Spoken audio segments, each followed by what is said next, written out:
करते हैं आज का क्वेश्चन एक्सरसाइज 5.1 से क्वेश्चन नंबर 3 है। क्वेश्चन नंबर 2 को हम पिछली वीडियो में कवर कर चुके हैं। अब स्टार्ट करते हैं क्वेश्चन नंबर 3। क्वेश्चन नंबर 3 है आपका, for the following APs right the first term and common difference. यानी कि एपी आपको गिवन है, आपको उसमें फाइंड करना है फर्स्ट टर्म और कॉमन डिफरेंस। ठीक है, तो कैसे फाइंड करते हैं, सॉल्यूशन स्टार्ट करते हैं। सॉल्यूशन बच्चों फर्स्ट टर्म निकालनी है। जो भी एपी गिवन होती है, एपी के सबसे पहले जो टर्म लिखी होती है वो टर्म आपकी फर्स्ट टर्म होती है, जिसे हम ए से डिनोट करते हैं। तो फर्स्ट टर्म ए की वैल्यू आती है आपकी 3।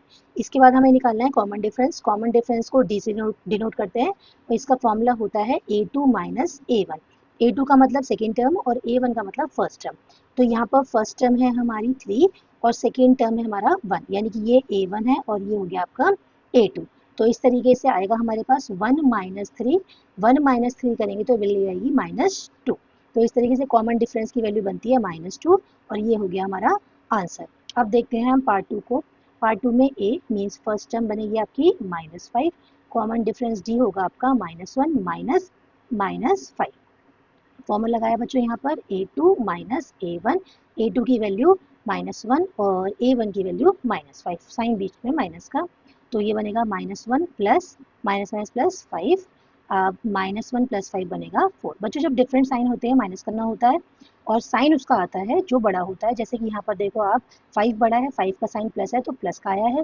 यहाँ पर देखिए आप 1 माइनस 3 था तो हमने माइनस किया, यानी कि 3 में से 1 को माइनस किया 2 आया, लेकिन साइन किसका आया जो बड़ा है। बड़ा हमारा 3 है, 3 का साइन माइनस है तो इसलिए -2 आया।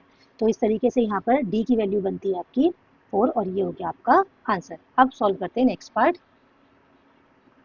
नेक्स्ट क्वेश्चन है बच्चों आपका 1/3, 5/3, 9/3, 13/3 and so on.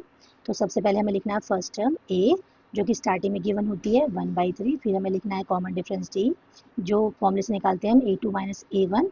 A2 means second term which is 5/3, A1 is 1/3। LCM लेंगे बच्चों 3 आ जाएगा।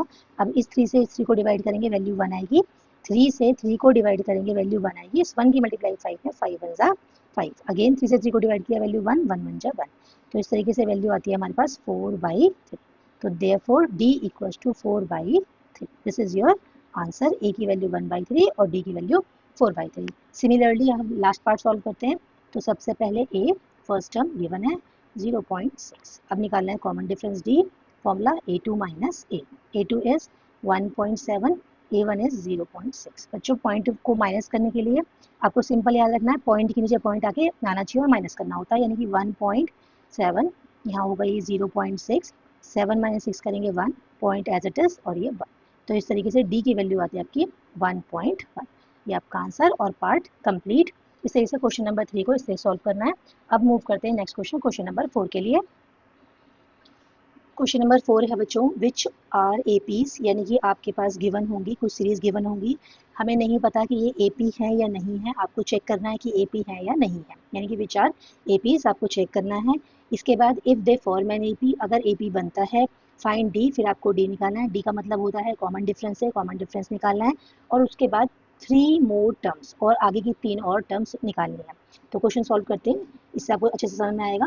सबसे पहले हमने देखी सीरीज हमारी 2 4 8 16। ठीक है बच्चों, अब आपको यहाँ देखना है कि जो स्टार्टिंग में लिखा हुआ है वो हमारी फर्स्ट टर्म A1 है, इसके बाद हमारी सेकंड टर्म A2 है, नेक्स्ट थर्ड टर्म A3 है, फिर हमारा नेक्स्ट फोर्थ टर्म A4 है। इस तरीके से हमारे पास टर्म गिवन है। अब हमें क्या करना है, हमें निकालना है कॉमन डिफरेंस। कॉमन डिफरेंस का मतलब क्या होता है, हर स्टेप पर, मतलब जब हम A2 में से A1 को माइनस करेंगे और A3 में से A2 को माइनस करेंगे और A4 में से A3 को माइनस करेंगे तो हर बार हमारा कॉमन डिफरेंस सेम आना चाहिए, तब वो हमारा AP होगा। मतलब जैसे कि हमने निकाला A2 माइनस A1, तो A2 हमारा 4 है, A1 2 है, तो वैल्यू निकल के आ गई हमारी 2, 4 माइनस 2 इज 2। अब लिखा हमने A3 minus A2, A3 minus A2, तो A3 कितना है बच्चों 8 और A2 कितना है 4, तो 8 माइनस 4 करा, वैल्यू वैल्यू कितनी आ गई 4। वैसे तो हम यही बोल देंगे कि ये हमारा AP नहीं है, आप फर्दर भी सॉल्व कर सकते हैं, जैसे कि A4 माइनस A3, तो A4 की वैल्यू 16, A3 की वैल्यू 8, 16 माइनस 8 हो गया आपका 8, तो 2 4 8 अलग अलग वैल्यूज आ रही है, तो देयरफॉर हम कह देंगे no, it is not an AP। ये हमारा AP नहीं है। क्यों नहीं है, क्योंकि common difference are not same, common difference same नहीं है। लिख देंगे because common difference are not same, common difference हमारे सेम नहीं आ रहे, इसलिए ये हमारा AP नहीं है। अब देखते हैं नेक्स्ट क्वेश्चन को। सेम ऐसे ही सॉल्व करना है इसको भी। ये A1 first term, A2 second term, A3 third term, A4 fourth term. ठीक है, अब निकालते हैं सबसे पहले D, यानी कि A2 माइनस A1 निकालेंगे, फिर A3 माइनस A2 निकालेंगे, फिर हम निकालेंगे A4 माइनस A3। ठीक है, A2 5/2 माइनस 2, एलसीएम लेके सॉल्व करेंगे बच्चों, 2 आएगा यहाँ पर, 2 से डिवाइड करेंगे 2 को 1 और 5 1 ज़ा 5, 1 से डिवाइड किया 2 को 2, 2 2 ज़ा 4, वैल्यू निकल गई हमारी 1/2।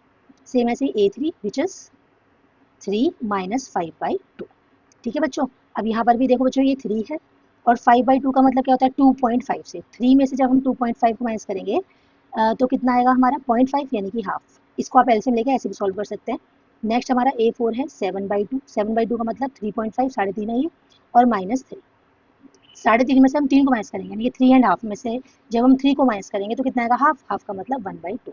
इसका मतलब यहाँ पर सब जगह हमारा कॉमन डिफरेंस सेम आ रहा है। बच्चों आप एलसीएम लेके भी सॉल्व कर सकते हैं जैसे हमने यहाँ सॉल्व किया है, लेकिन डायरेक्ट भी सॉल्व कर सकते हैं, लेकिन आपको डायरेक्ट भी सॉल्व करना आना चाहिए क्योंकि क्वेश्चन हमारा MCQ में भी आ सकता है, तो कैलकुलेशन थोड़ी सी इस तरीके से भी आनी चाहिए। ठीक है, तो ये आपका बनता है। यहाँ से हमने देखा कॉमन डिफरेंस सब जगह हमारा सेम आ गया, तो हम कह देंगे yes it is an AP, ये हमारी AP हो गई है। अब हमारे पास 4 टर्म्स द गिवन थी, हमें 5th टर्म, 6th टर्म और 7th टर्म निकालनी है, क्योंकि इन्होंने बोला था कि अगर AP आएगा तो आपको 3 मोर टर्म्स भी फाइंड करनी है।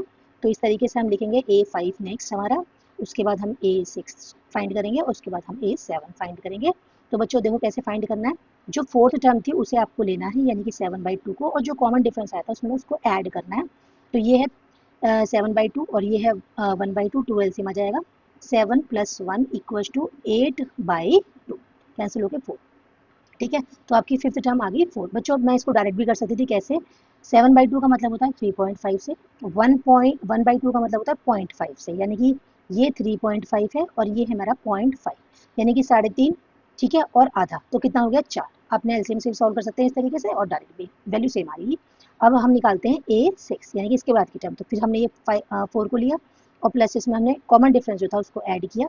तो बच्चों देखो 4.5 यानी कि ये कितना बनेगा हमारा, 4.5 को हम कैसे ले सकते हैं, एलसीएम लेके 2, और ये बनेगा डिवाइड करके 8 + 1 विच इज 9/2। 9 का हाफ कितना होता है 4.5। अगेन हम A7 निकालेंगे, फिर 9/2 को लेंगे ये वाली टर्म प्लस हाफ इसमें ऐड करेंगे, 2 लिया एलसीएम, डिवाइड किया 1 आया, और मल्टीप्लाई 9 से 9 बन जाए 9, प्लस अब यहाँ डिवाइड किया 1 आया, मल्टीप्लाई 1, तो अभी इतना बना 10/2, सॉल्व करेंगे तो वैल्यू आ गई हमारी 5। तो इस तरीके से जो हमारी 3 मोर टर्म्स हैं वो है 4, 9/2, 5। This is our final answer. बच्चों हम आंसर को मैच भी कर सकते हैं, कर सकते हैं। देखो जैसे हमने 2 लिया, फिर हमने 5/2 लिया, फिर क्या लिया 3, यानी कि 2 में हाफ ऐड हुआ तो 5/2 यानी कि 2.5, ये 3 है, ये 3.5 है, ये हमारा 4 है, ये हमारा 4.5 है, और ये हमारा 5 है। इस तरीके से हम फाइनल आंसर को चेक भी कर सकते हैं। अब मूव करते हैं नेक्स्ट पार्ट के लिए।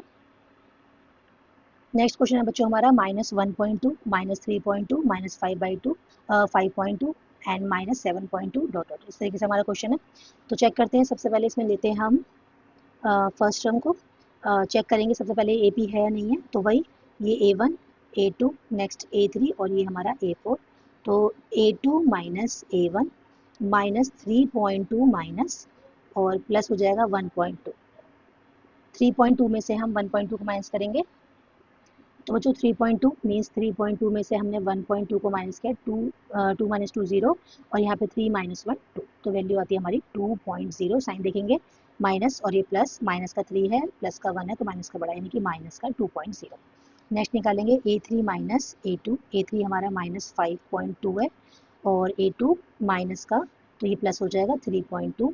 तो वैल्यू फिर से 5.2 में से हम 3.2 को माइनस करेंगे 0 2, तो वैल्यू आ गई हमारी 2.0। साइन माइनस का बड़ा सेम आ गया। नेक्स्ट निकालेंगे हम A4 माइनस A3, A4 की वैल्यू -7.2 माइनस A3 की 5.2 माइनस में, तो प्लस हो जाएगा, सेम वैल्यू आएगी -2.0। तो हर जगह हमारा कॉमन डिफरेंस सेम आ रहा है। तो अब हम देखेंगे कि ये हमारा AP है, yes it is an AP, ये हमारी AP है। अब नेक्स्ट टर्म्स फाइंड करनी है 3, तो ये बने हमें निकालना है A5, फिर हम फाइंड करेंगे A6 को, और फिर फाइंड करेंगे हम A7 को। तो A5 के लिए क्या करना है, सबसे पहले वैल्यू लेनी है जो भी हमारी वैल्यू थी, यानी कि -7.2 इसमें हम ऐड करेंगे अपना कॉमन डिफरेंस यानी कि -2.0, तो ये बनेगा -7.2 प्लस माइनस माइनस 2.0। सेम इसी तरीके से इसको ऐड करना जैसे अभी सिखाया था, 7.2, 2.0, 2 और ये 9, तो कितना आ गया 9.2, साइन आएगा दोनों नेगेटिव है तो नेगेटिव आ जाएगा। नेक्स्ट A6 निकालने के लिए -9.2 लिखा, प्लस लिखा, कॉमन डिफरेंस 2.0 लिखा।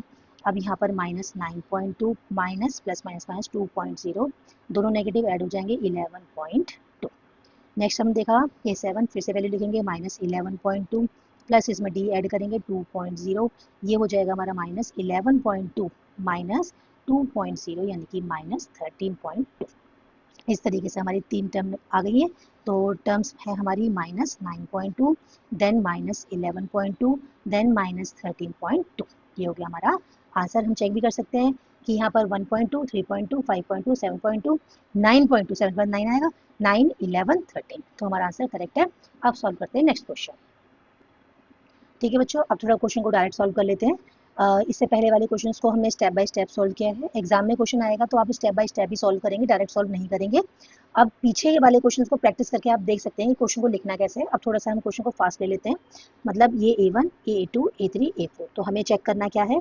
हम निकालेंगे यहाँ पर A2 माइनस A1, फिर फाइंड करेंगे हम A3 माइनस A2, फिर हम फाइंड करते हैं A4 माइनस A3। तो A2 इज -6 माइनस, और ये माइनस का प्लस हो जाएगा, वैल्यू आ गई हमारी 4। A3 इज -2 माइनस, फिर ये प्लस हो जाएगा, वैल्यू आ गई हमारी 4।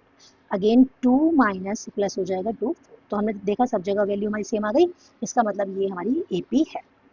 यस, ये क्या बनी हमारी AP। अब हम चेक करेंगे नेक्स्ट टर्म्स को, यानी कि A1, A2, A3, A4। अब हमें क्या चाहिए, हमें चाहिए A5, फिर हमें चाहिए A6, फिर हमें चाहिए A7। ठीक है, ये 3 नई टर्म हमें चाहिए, तो उसके लिए सबसे पहले आप A4 को उठाएंगे यानी कि 2 को, इसमें कॉमन डिफरेंस ऐड करेंगे। अब जैसे हमने A5 के लिए A4 को यूज़ किया था, ऐसे A6 के लिए A5 को, यानी कि 6 प्लस कॉमन डिफरेंस, ये आएगा हमारा 10। फिर इसके लिए A7 के लिए 10 प्लस 4 इक्वल्स टू 14। इस तरह से ये 3 हमारी नई टर्म आ गई और ये हमारा answer. Now move to the next question. सबसे पहले क्वेश्चन में चेक करना है हमें कॉमन डिफरेंस को, तो ये A1, फिर A2, फिर A3, फिर A4। ठीक है, तो अब हमें कॉमन डिफरेंस निकालना है, तो पहले हम इसमें से इसको माइनस कर लेते हैं, यानी कि 3 प्लस √2 माइनस 3, सॉल्व करेंगे तो वैल्यू आ गई हमारी √2। अब फिर इसमें से इसको माइनस करेंगे, यानी कि 3 plus 2 √2 minus 3 minus √2, sign change हो जाएंगे, 3 से 3 कैंसिल, 2 √2 में से √2 को माइनस करेंगे √2। ऐसे ही फिर आगे सॉल्व करेंगे, यानी कि इसमें से इसको माइनस करेंगे। बच्चों तरीके से जैसे लिखकर सॉल्व करना है वो आपको आता है, मैंने सिखाया है, वैसे ही लिखना है आपको। तो -3 माइनस 2 √2, 3 से 3 कैंसिल हो गया, 2 √2 में से 3 √2 में से 2 √2 को माइनस करेंगे तो √2। तो इस तरीके से हर जगह हम देख रहे हैं कि कॉमन डिफरेंस हमारा सेम आ रहा है, तो इसका मतलब ये हमारा AP है। और फर्दर टर्म हम फाइंड करेंगे, देखते हैं कैसे निकालना है। ठीक है बच्चों, पीछे आप थोड़ा सा वीडियो को पीछे करके देख सकते हैं किस तरीके से हमने चेक किया था कि ये हमारा AP है। अब हम इसकी नेक्स्ट टर्म फाइंड कर रहे हैं, यानी कि पहली टर्म हमें पता है, सेकंड भी पता है, थर्ड भी पता है और फोर्थ भी पता है, हमें निकालनी है फिफ्थ टर्म। फिफ्थ टर्म के लिए हमें फोर्थ टर्म को यूज़ करना होता है, यानी कि A4 में हमें D को ऐड करना होता है। A4 है हमारा 3 प्लस 3 √2, इसमें हम कॉमन डिफरेंस जो पीछे आया था हमारा √2 को ऐड करेंगे, तो 3 प्लस 3 √2 और √2 ये हो जाएगा हमारा 4/√2। नेक्स्ट A5 के बाद 6 निकालना है, इसमें क्या करना है A5 लेना है और उसमें हमें D ऐड करना है। A5 हमारा ये आया था 3 प्लस 4/√2, इसमें हम कॉमन डिफरेंस √2 को ऐड करेंगे, वैल्यू बनेगी 3 प्लस 5/√2। नेक्स्ट हमें A7 फाइंड करना है। A7 के लिए A6 में हम कॉमन डिफरेंस को ऐड करेंगे, यानी कि 3 प्लस 5/√2 प्लस √2, वैल्यू आ गई हमारी 3 प्लस इन दोनों को ऐड करके 6/√2। इस तरीके से बच्चों आपको वैल्यूज निकालनी होती है, यानी कि 5th टर्म निकालने के लिए उससे पहली वाली टर्म में D ऐड करना है, 6th टर्म निकालने के लिए उससे पहली वाली टर्म में D ऐड करना है, और 7th टर्म निकालने के लिए उससे पहली वाली टर्म में हमें D ऐड करना है। इससे हमारी न्यू टर्म्स आ जाती हैं। आंसर भी चेक कर सकते हैं हम, जैसे यहाँ पर √2 था ही नहीं, यहाँ पर √2, यहाँ पर 2 √2 और यहाँ पर 3 √2, 3 के साथ आए हैं। यहाँ पर हमारे 3 √2 के बाद 4 √2, यहाँ 5 √2 और यहाँ पर 6 √2। इस तरीके से हमारा आंसर है और ये हमारा करेक्ट आंसर है। अब चलते हैं नेक्स्ट क्वेश्चन के लिए। चलिए बच्चों अब इसको चेक करते हैं ये AP है या नहीं है। तो ये हमारा first term, second term, third term, fourth term. तो A2 में से A1 को माइनस, A3 में से A2 को माइनस और A4 में से A3 को माइनस करना है। तो A2 minus A1 0.22 minus 0.2, minus कैसे करेंगे, पॉइंट के नीचे पॉइंट लगाएंगे, टू 0.0, तो वैल्यू आ गई हमारी 0.02। नेक्स्ट हमें निकालना है A3 minus A2। A3 is 0.222 minus A2 is 0.22। Minus करना है तो 0.222 में से 0.22 को माइनस करेंगे तो 200.0, तो वैल्यू आ गई हमारी 0.002। इस तरीके से वैल्यू आ गई हमारी। Next A4 minus A3, A4 is 0.2222 minus 0.222। अब माइनस करेंगे 0.2222 और ये 0.222, ठीक है। तो 2 0 0 0 और ये 0 तो वैल्यू कितने आ गए 0.0002। तो इस तरीके से हम देख रहे हैं बच्चों हर जगह हमारा कॉमन डिफरेंस बदल गया है, चेंज हो गया है। इसका मतलब ये जो सीरीज हमें गिवन है ये AP नहीं है, तो लिख देंगे no it is not an AP, ये AP नहीं है, ठीक है बच्चों। इससे बाद के जो पार्ट हैं यानी कि ये हमने पार्ट 6 तक कंप्लीट किया है। पार्ट 6 के बाद के जितने भी क्वेश्चंस हैं उनको मैं नेक्स्ट वीडियो में डालूंगी, वरना वीडियो बहुत लंबी हो जाएगी। आप इतने क्वेश्चंस को सॉल्व करना। मान लीजिए इन क्वेश्चंस में कोई क्वेश्चन ऐसा है जो आपको समझ में नहीं आया, दिक्कत हो रही है, तो आप कमेंट में मुझे लिख देना, मैं रिप्लाई कर दूंगी, ठीक है। और इसके बाद जो आगे क्वेश्चन है उसके लिए आप नेक्स्ट वीडियो को एक बार देख लेना, तो अच्छे से समझ में आ जाएगा और बार बार इन क्वेश्चन की प्रैक्टिस कर लेना। ठीक है बच्चों, बाय।